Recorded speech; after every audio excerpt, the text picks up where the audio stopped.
भूत पिशाच निकट नहीं आवे, महावीर जब नाम सुनावे। और आज की हमारी मूवी इसी पे बेस्ड है, जो कि एक पिशाच के बारे में है। नमस्ते दोस्तों, मैं हूँ रिमिता और आज जिस मूवी को मैं एक्सप्लेन करने वाली हूँ वो है अमेरिकन सुपरनैचुरल हॉरर मूवी, जो कि है इट लिव्स इनसाइड, जो कि हाल ही में रिलीज हुई है, जिसे डायरेक्ट किया है विशाल दत्ता ने। इसके बारे में हम एंड में डिटेल में बात करेंगे और मैं आपको बताऊंगी कि आखिर सनातन धर्म में पिशाच को कैसे दिखाया गया है और आखिर वो लोगों को कैसे पजेस करता है। इट लिव्स इनसाइड की IMDb रेटिंग 5.6 है। So without wasting any time, let's get into the horror coaster ride of this movie.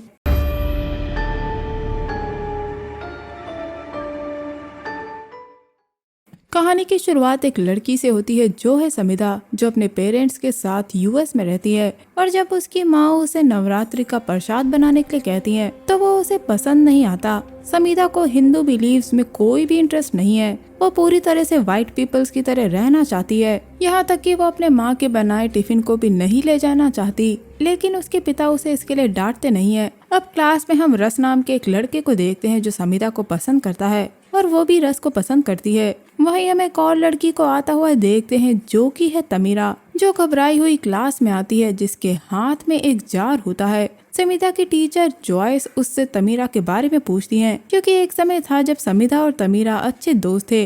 लेकिन समिधा मना कर देती है कि उसे कुछ नहीं पता। इसके बाद समिधा अपनी क्लास की एक लड़की से बात कर रही होती है जब उसे तमीरा सामने खड़ी नजर आती है, जो हाथ में जार लिए हुए थी, जिससे समिधा अनकंफर्टेबल हो जाती है और बाहर चली जाती है। हम देखते हैं कि तमीरा के बैग से खून गिर रहा था। तमीरा उस जार के अंदर एक मांस का टुकड़ा डाल के उसे बंद कर देती है, मानो वो किसी चीज को फीड करवा रही हो। अब इसके बाद तमीरा को कुछ आवाजें सुनाई देती हैं और अब वो स्कूल में थी, जहां वो समिधा से बात करने के लिए कहती है और ये दोनों अकेले में बात करते हैं। जब तमीरा कहती है कि अब वो जो भी कहेगी समिधा को उस पर विश्वास करना होगा। वो बताती है कि जार में कोई है जो हमेशा भूखा रहता है, जिसे कच्चा मांस चाहिए होता है और अब वो ताकतवर हो रहा है, इसलिए तमीरा उसे रोक नहीं सकती। लेकिन समिधा को लगता है कि ये सब बस कहानियां हैं जो बचपन में उन्होंने सुनी थी और वो तमीरा को पागल समझती है और गुस्से में उसका जार तोड़ देती है और अब वो ईविल आजाद हो चुका है।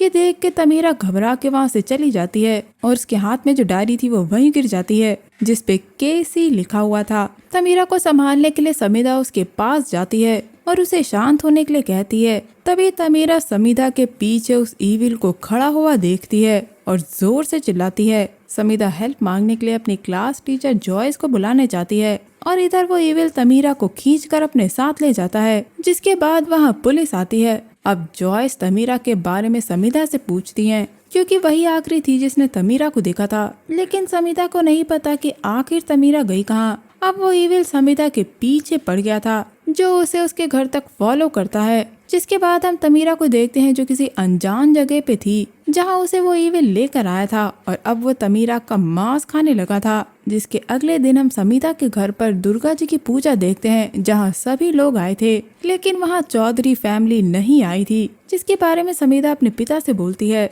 समिधा का परिवार जब चौधरी परिवार से मिला था तो वो जानते थे कि उनके परिवार में कुछ तो गड़बड़ है, मानो वो इंडिया में किसी से भाग रहे हो। और चौधरी का एक बेटा था जिसका नाम था करण, जो कि एक अच्छा लड़का था। लेकिन एक दिन अचानक सब कुछ बदल गया और वो किसी चीज से बात करने लगा जो वहाँ थी ही नहीं। अब समिधा को पता चलता है कि जो डायरी तमीरा के पास थी वो करण की थी, यानी कि केसी करण चौधरी।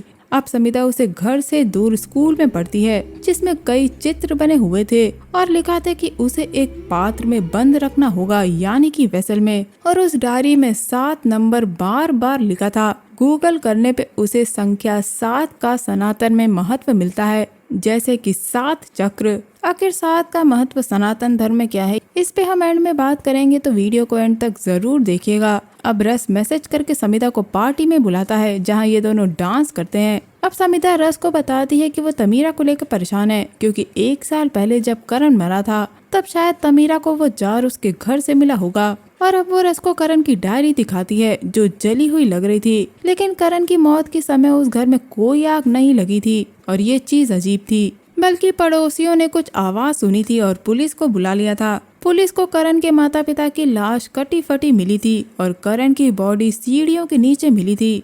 ऊपर एटिक में जाने पर इन्हें दीवार पे ड्राइंग्स बनी मिलती हैं, जैसे कि करण ने डायरी में बनाई थी, लेकिन ये ड्राइंग कुछ अलग थी, जिसमें एक इंसान के मुंह से कुछ निकलता या उसके अंदर जाता हुआ हम देखते हैं। तभी वहाँ पुलिस आ जाती है और इन्हें भागना पड़ता है।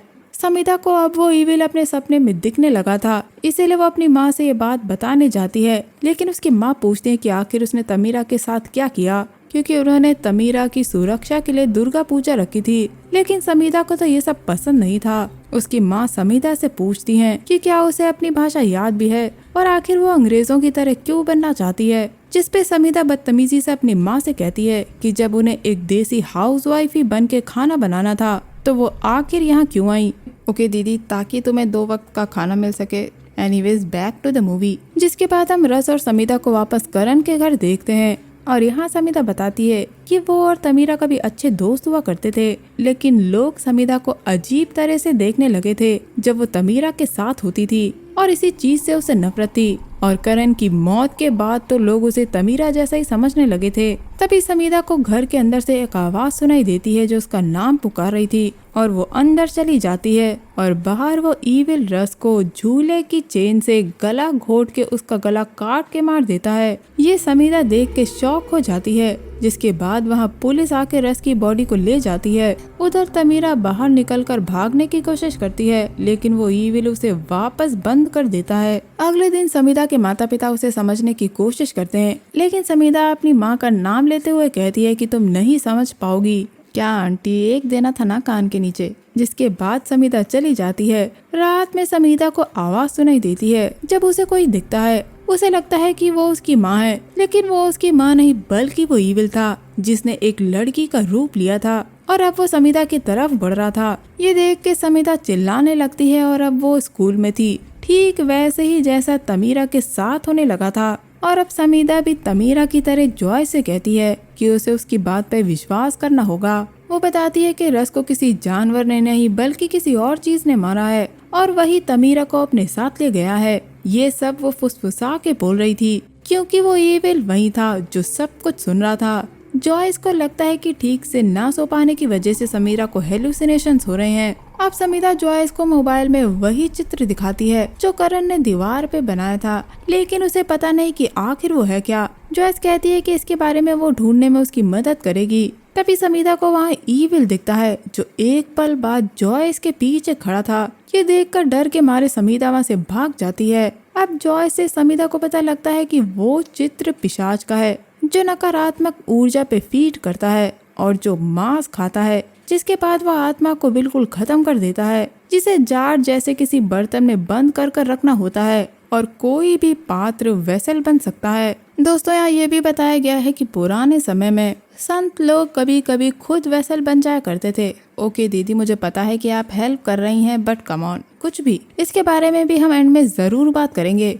दोस्तों, तमीरा को वो पिशाच जार में बंद मिला था, लेकिन जॉयस को ये बस कहानी लगती है। फॉरेनर्स की वही सेम प्रॉब्लम। एनीवेज, जॉयस कहती है कि वो उसके घर आ रही है ताकि वो उसकी मदद कर सके। अब समीरा को पता लगता है कि आखिर उसकी मदद और उस पे विश्वास माँ ही करेगी, इसीलिए वो अपनी माँ को सब कुछ बताती है। और उसकी माँ यहाँ कहती है कि हमें कभी भी बुरी भावना लेकर सोना नहीं चाहिए, क्योंकि पिशाच इसी नकारात्मक ऊर्जा पे फीड करता है, जैसे कि गुस्सा, नफरत या अकेलापन, और ये तुम्हें उनसे दूर कर देगा जो तुमसे प्यार करते हैं। और अगर किसी ने तुम्हारी मदद करने की कोशिश की तो वो उसे मार देगा, जैसा कि हमने रस के साथ होते हुए देखा। दोस्तों, ये सब कुछ करण से शुरू हुआ था। वो लोग उस घर में पिशाच को लेकर आ गए थे जहाँ तमीरा को वो जार में बंद मिला था। अब इन्हें तमीरा को बचाना है, क्योंकि पिशाच धीरे धीरे करके इंसान को अंदर से खाता है और फिर उसकी आत्मा को खा जाता है। और संख्या 7 जैसा कि डायरी में लिखा था, यानी कि 7वें दिन वो तमीरा को मार डालेगा। और आज 7वां दिन है और उसे बुलाने के लिए इन्हें ऑफरिंग देनी होगी। इधर स्कूल बाथरूम में पिशाच जॉयस को हॉन्ट करता है और उस पे हमला करता है। जॉयस बचने के लिए छुप जाती है, लेकिन पिशाच उसे ढूंढ लेता है और उसे छोड़ता नहीं। अब जॉयस वॉइस मैसेज से समीरा को बताती है कि ये सब कुछ असलियत है। देखा, अब आई ना लाइन पे। तो फाइनली मैडम को पता लग गया और जॉयस समीरा को वहाँ से भागने के लिए कहती है, क्योंकि अब वो उसकी तरफ आ रहा था। इधर समीरा की माँ उसे तैयार करती है और उन्होंने ऑफरिंग के लिए खाना बना के रखा था। दोस्तों यहाँ हमें पता लगता है कि करण की डायरी में लिखी लाइंस शांति प्रार्थना है जो वो समीधा को पढ़कर सिखाती है। तभी समीधा को जॉयस का वॉइस मैसेज मिलता है और इनके घर के दरवाजे पे कोई था और वो समीधा के डैड थे जिनका काम आज जल्दी खत्म हो गया था। लेकिन तभी पीछे से पिशाच उन पे हमला कर देता है और उनका बनाया खाना फेंक देता है। ये लोग शांति प्रार्थना करते हैं और वो पिशाच चला जाता है, लेकिन वो उसकी माँ को भी घायल कर जाता है। अब समीधा को पता था कि उस पिशाच ने तमीरा को कहाँ रखा है और वो था करण का घर, इसीलिए वो तमीरा को बचाने निकल जाती है। जहाँ जाने पे समीधा का सामना पिशाच से होता है और वो प्रार्थना पढ़ती जा रही थी, लेकिन ये कोई हलवा काम नहीं है। वो सीधा नीचे जाके गिरती है जहाँ हम एक अस्त्र देखते हैं जिसे शायद इस पिशाच को बंद किया गया होगा। वहीं समीधा को तमीरा मिलती है जिसकी हालत बहुत बुरी थी। वो तमीरा की मदद करे उससे पहले ही वहाँ पिशाच आ जाता है और समीधा पे हमला कर देता है। समीधा उसे जार में बंद करने की कोशिश करती है, लेकिन पिशाच उसके हाथ से जार छुड़वा देता है और जार टूट जाता है। तभी हम देखते हैं कि तमीरा समीधा का हाथ पकड़ती है और शांति प्रार्थना करने लगती है। अब ये दोनों ही वो प्रार्थना पढ़ते जा रहे थे। तब समीधा को याद आता है कि करण के बनाए चित्र में ये दिखाया गया था कि इंसान एक वेसल बन सकता है और अब वो खुद वेसल बन के पिशाच को अपने अंदर ले लेती है और वो पिशाच उसके अंदर कैद हो जाता है। जिसके बाद हम देखते हैं कि अब समीधा कच्चा मांस खाने लगी थी उस पिशाच को अंदर रखने के लिए। तमीरा और समीधा में फिर से अच्छी दोस्ती हो जाती है और अब समीधा अपनी माँ के साथ प्रसाद बनवाने लगी थी। वो तमीरा से वादा करती है कि चाहे कुछ भी हो जाए वो पिशाच को बाहर नहीं आने देगी और बस ये मूवी यही एंड हो जाती है। दोस्तों चलिए इस मूवी की डिटेल्स पे बात करते हैं। सबसे पहली चीज, शांति प्रार्थना को कभी भी भूत पिशाच भगाने के लिए यूज नहीं किया जाता है। ये एक मिसलीडिंग इन्फॉर्मेशन है जो इस मूवी में दिखाई गई है। यहाँ ये भी दिखाया गया है कि पुराने समय में तपस्वी लोग वेसल बन के पिशाच को अपने अंदर बंद कर लिया करते थे और ऐसा भी कुछ नहीं होता। ये भी एक गलत इन्फॉर्मेशन है जो यहाँ दिखाई गई है। अब बात करते हैं पिशाच की। अथर्ववेद में इन्हें क्लास ऑफ डीमन बताया गया है। अथर्ववेद में पिशाच को क्रव्याद यानी कच्चा मांस खाने वाले के रूप में बताया गया है। ये महान ऋषि कश्यप और क्रोध वशा के पुत्र हैं।